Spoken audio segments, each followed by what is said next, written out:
Shake hands. Hey. All right. Cool. Take a seat. And pitching coach for your Tampa Bay Rays, Mr. Jim Hickey. What's up? How are you? You were talking to the McGrains? Yeah, big celebrity, Shannon McGrain. Yeah. She's big too. Take a seat. I'm so far away from you guys. How are things?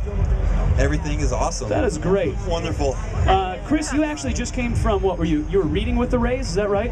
Yes, sir. What were you reading today? We read Green Eggs and Ham, a T-ball book, and another book. I don't remember the names, but the most impressive thing was I picked 5 kids out of the audience to help me read, and 2 of them were 6, 1 of them was 7, and 1 was 8, and they did an amazing job. Nice job.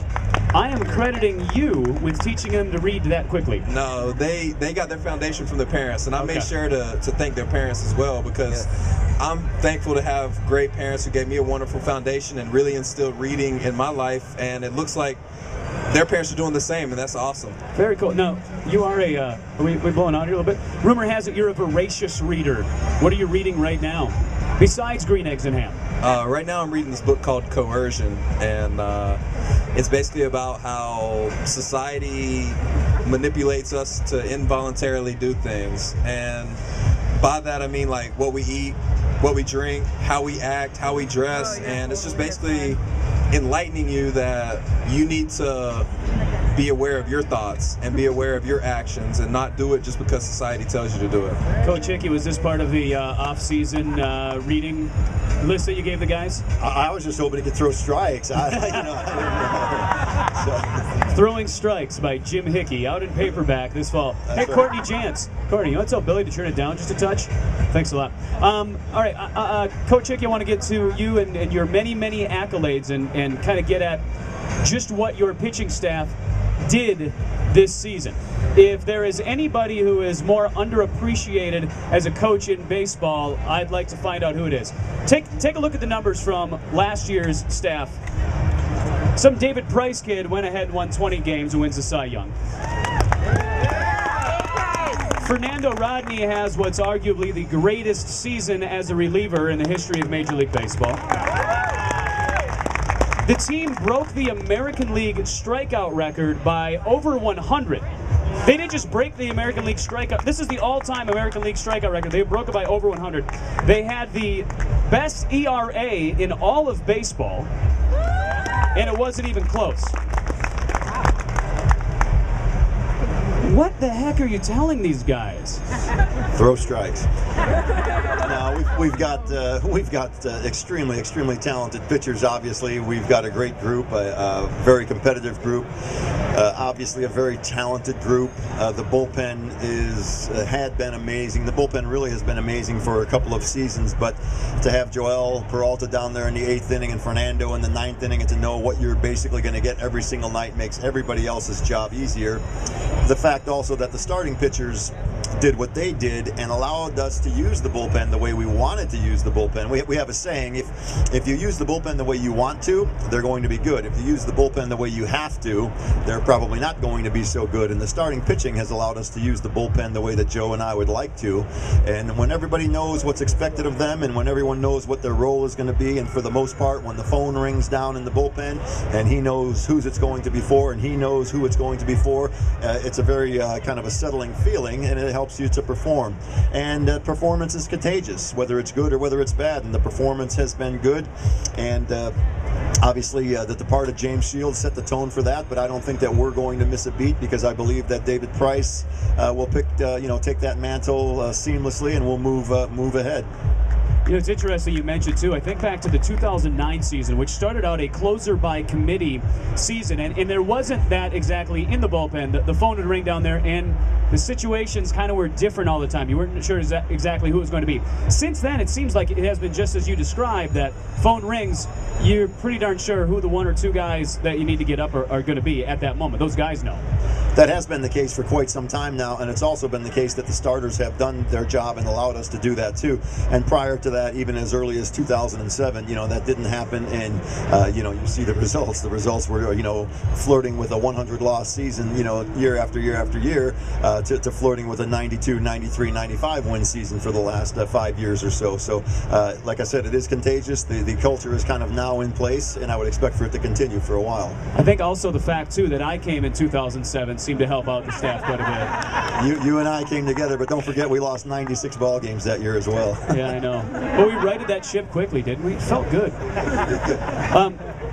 Chris, I don't know if you know this. I probably won't ever pitch in a Major League Baseball game. Probably won't. I love hearing guys' stories about that initial call-up. It's June of last year. Jeremy Hellickson goes on the disabled list, a little precautionary work for his shoulders, and you're the guy who's going to get called in. Tell us about that. Tell us about getting the phone call while you're down in Durham. Well, we were. Or were you on the road? Yeah, we were in Rochester, New York. So I didn't really pack like I was going to be playing in the big leagues. I still had my minor league bags and attire with me, so I wasn't prepared in that aspect. But when I got the call kind of late at night, and the pitching coach told me to meet him in the lobby, and I was like, okay. And I met him and the manager there. Now, are you thinking something at that point, like, oh, pitching coach is meeting in the lobby? Is this kind of a typical thing, or is it like, uh-oh, what did I do? Nah, I knew I wasn't in trouble, but I was like, all right, am I getting traded? Because at the time I wasn't pitching very well in AAA, statistically. I had made some strides and progression, but I wasn't pitching very well, so I wasn't necessarily thinking I was getting called up. So then when he told me, it was like, I don't know, everything just went blank. Like, it was just a state of, like, mindlessness, and I was just like, wow, is this really happening? And then I got in touch with the staff in the big leagues, and they informed me when I was pitching and whenever I was heading to Washington, and it was just like, I just went blank, because it was one of those things that I've been working for the last 15 years of my life, and 6 years in the minor leagues, and the fact that it actually happened, like, there's no words to describe how I felt. Yeah, so then you get, conveniently enough, it is in Washington. You met the team in Washington, I'm assuming? Yes, sir. You weren't on the trip beforehand or anything. So you meet him in Washington, and I mean, take me through that day. Were you able to sleep the night before?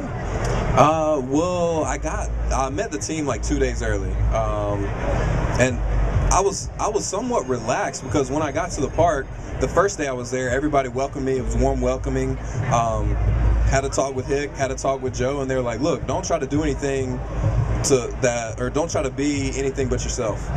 They didn't try to teach me anything new. They just encouraged me to be myself, and they said, if you're yourself, you're going to be successful. So really, I was at ease right there with them having no expectations other than me just going out there and being Chris Archer. That helped out a lot. And then whenever I towed the rubber, I was very anxious. I wasn't nervous, but I was anxious. There's one thing about that too, because you're the road team.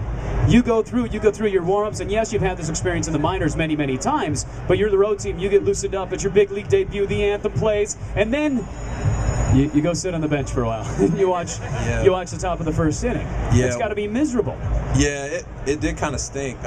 Strasburg was pitching, so the inning went by pretty fast, 1, 2, 3. But yeah, so this whole time, anxiety's building up, and it's something I had never experienced, and I didn't really know how to control it.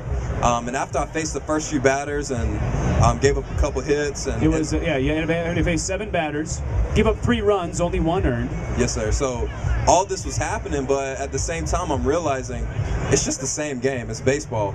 The mound is 60 feet 6 inches away, and if I make pitches and execute pitches like I know I can, then I'm going to be fine. I'm going to be successful. So I got my first out after giving up a few hits and a few base runners and a few runs. I got my first out, and at that moment, it just clicked. I was like, this is baseball. The stage is a little bit bigger. The players are a little bit better, but I'm pretty good too, because I'm here. So you are pretty good too. I just had like thank you guys, thank you. But I just had a moment of realization that, hey, I'm here for a reason. I can get these guys out. I can make an impact, and from there, things went pretty well. I'd say that for those of you who don't remember the line on the rest of the game, you ended up throwing 5 more innings, facing the minimum number of batters, walking 1, but he was put out in a double play. So, 5 innings of no-hit baseball. That's pretty good. Yes, sir. Thank you. Very good stuff. Jim, on that too, two things. One, how do you get a guy ready when it's his major league debut? And two, how do you work with all different kinds of personalities that you have in your starting rotation and your bullpen? It can't be the same recipe for every guy.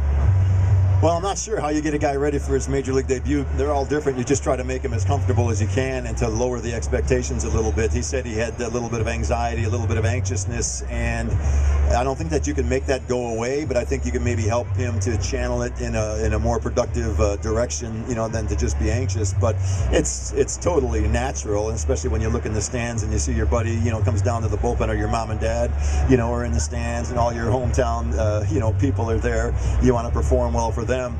I'm not sure you can help him with that. I'm not sure you can really do much about it, though.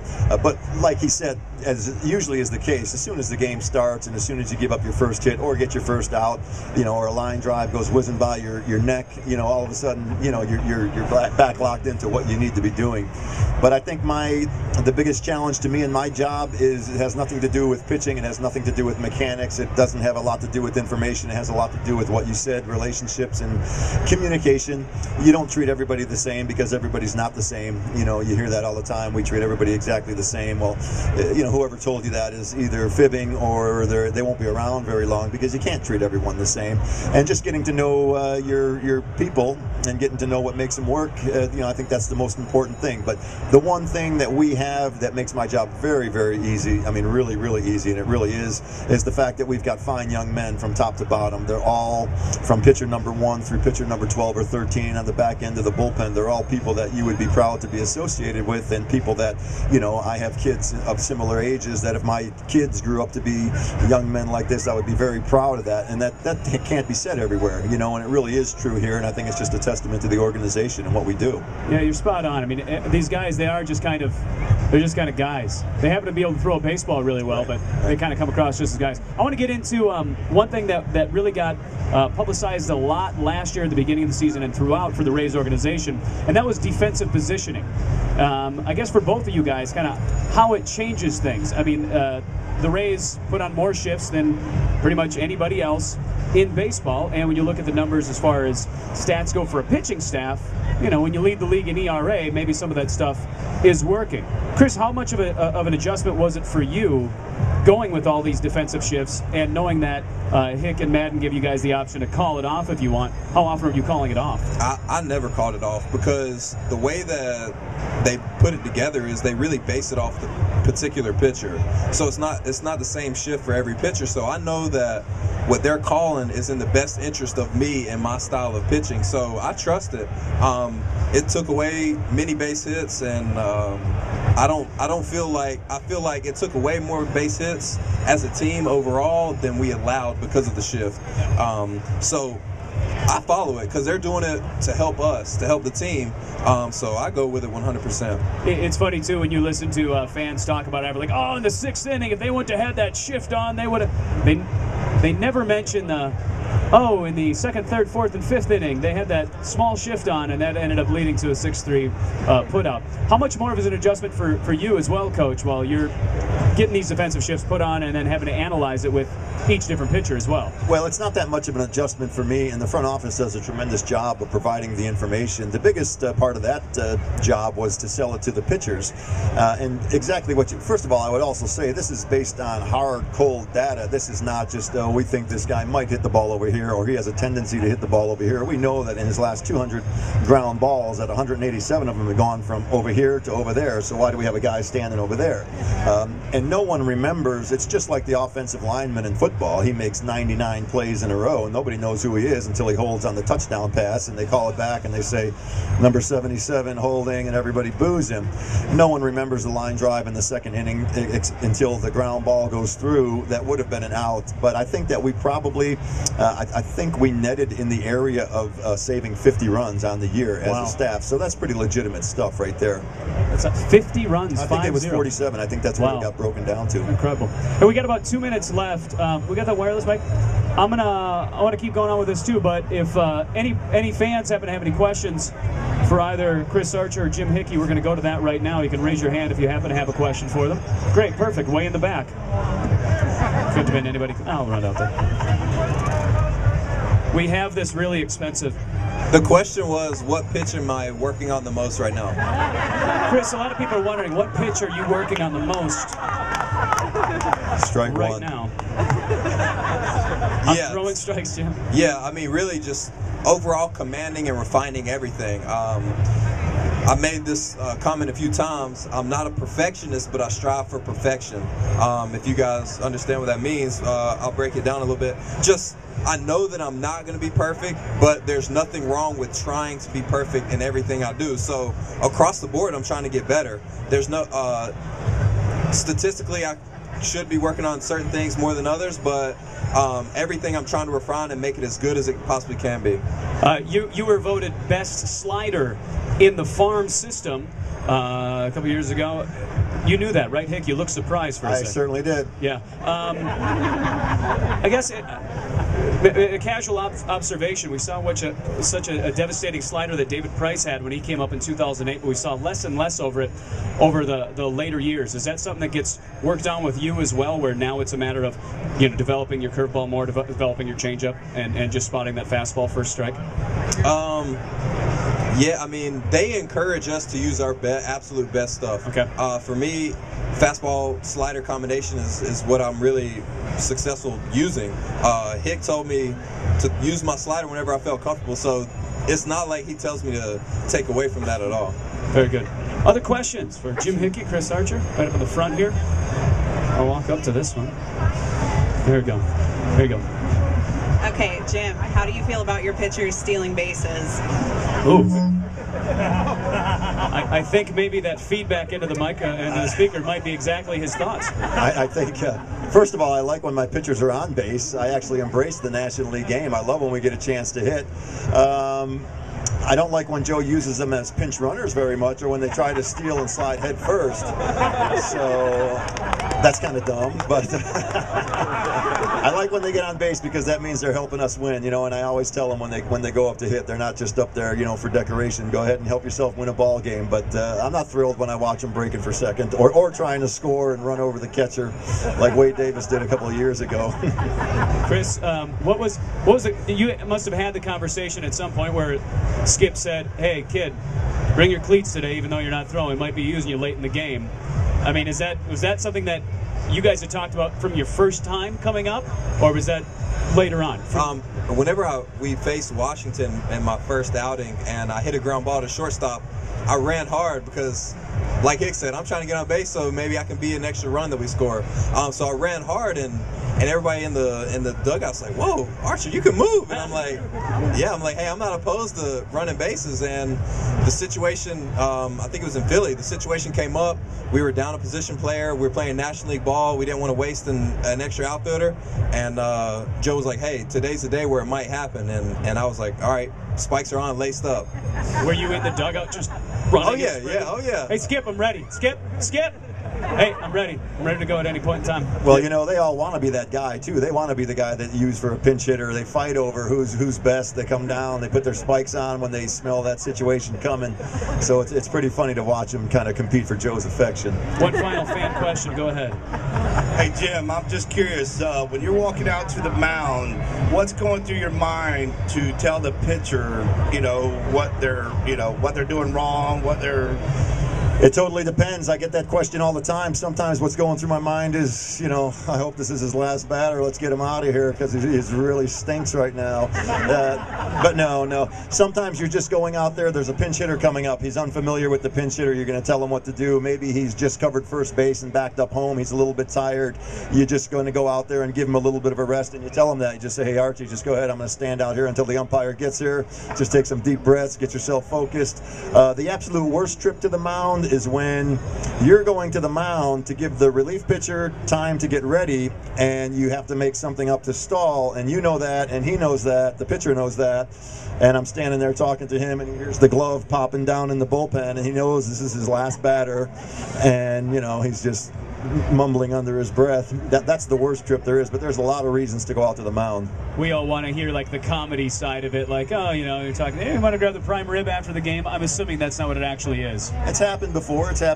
You might, you might point something out in the stands or something that's happened, or someone, something that maybe went on last night or on the airplane or whatever. But it definitely happens. Wonderful, ladies and gentlemen, pitching coach for your Tampa Bay Rays, Jim Hickey. Rays pitcher Chris Archer. Guys, thank you so much for your candor. Thank you, and thank all you fans for coming out today. I really appreciate it.